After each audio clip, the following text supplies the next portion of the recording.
दीदी, मैंने कभी भी किसी के साथ कुछ बुरा नहीं किया, कुछ गलत नहीं कहा, पर फिर भी कई बार लोग मुझसे कटे-कटे रहते हैं, बात भी ठीक से नहीं करते। ऐसा लगता है जैसे वो मुझसे दूर रहना चाहते हैं, बिना किसी वजह के। मैं खुद से पूछती हूँ, मैंने क्या किया? लेकिन कोई जवाब नहीं मिलता। रीना बहन, आपने एक बहुत ही गहरा सवाल किया है।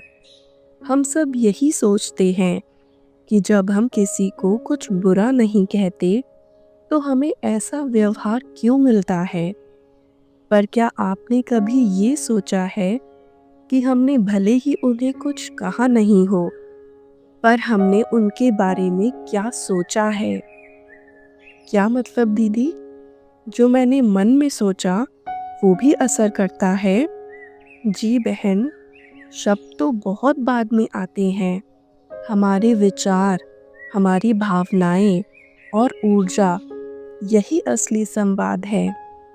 जब आप किसी आत्मा के बारे में कुछ दिनों तक, महीनों या सालों तक सोचते रहते हैं, जैसे वो तो मुझे समझते ही नहीं, उन्होंने मेरा साथ नहीं दिया, वो हमेशा ऐसे ही करते हैं, उन्होंने मेरे साथ ऐसा क्यों किया, ये विचार एक ऊर्जा बन जाते हैं और यही ऊर्जा उस आत्मा तक पहुंचती है। मतलब मैंने भले ही कुछ नहीं कहा, लेकिन जो मैं उनके बारे में सोचती रही, वो उन्हें महसूस होता रहा। बिल्कुल, जैसे मोबाइल में वाइब्रेशन मोड होता है, बिना आवाज़ के भी हमें पता चल जाता है कि कॉल आया है।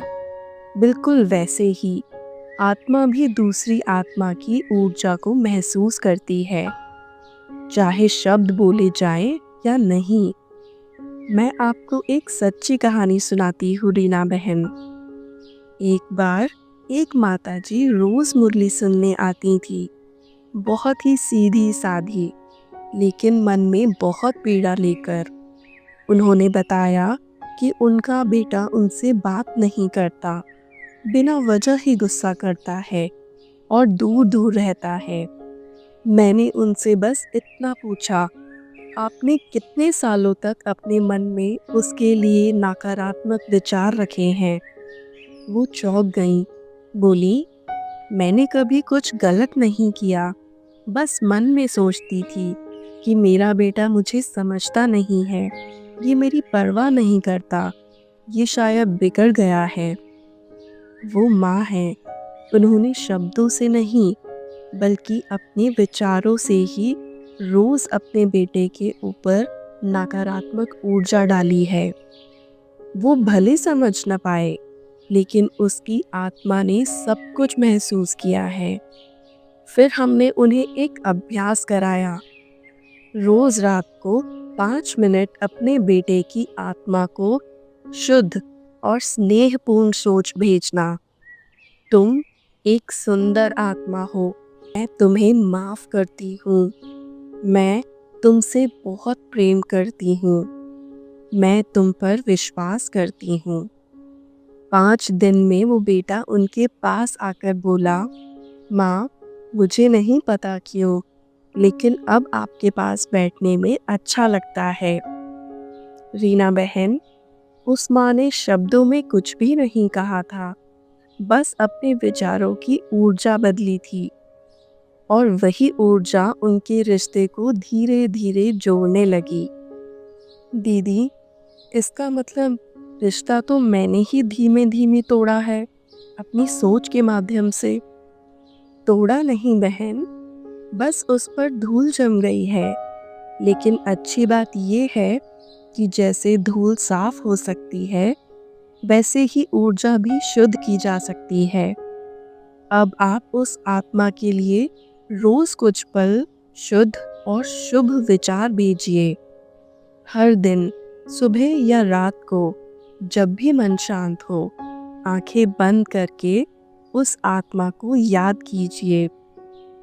मन में कहिए, तुम एक प्यारी आत्मा हो, मैं तुम्हें स्वीकार करती हूँ जैसे भी तुम हो। तुम्हारे साथ मेरा रिश्ता बहुत सुंदर है और अगर कभी पुरानी बात याद आ जाए तो बस मन में दोहराइए। अब मैं पुराने को जाने दे रही हूँ। अब मैं इस रिश्ते को दिव्यता से भर रही हूँ। दीदी, अगर सब लोग ऐसे ही सोचने लगे तो शायद कोई रिश्ता टूटे ही नहीं।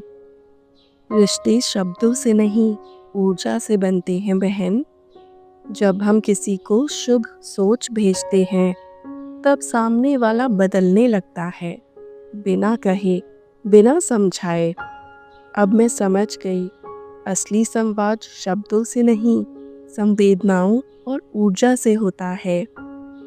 बिल्कुल बहन, यही राजयोग सिखाता है कि हमें अपनी सोच को इतना पवित्र, इतना शक्तिशाली बनाना है कि वो सामने वाले तक भी स्नेह और शांति के रूप में पहुँचे।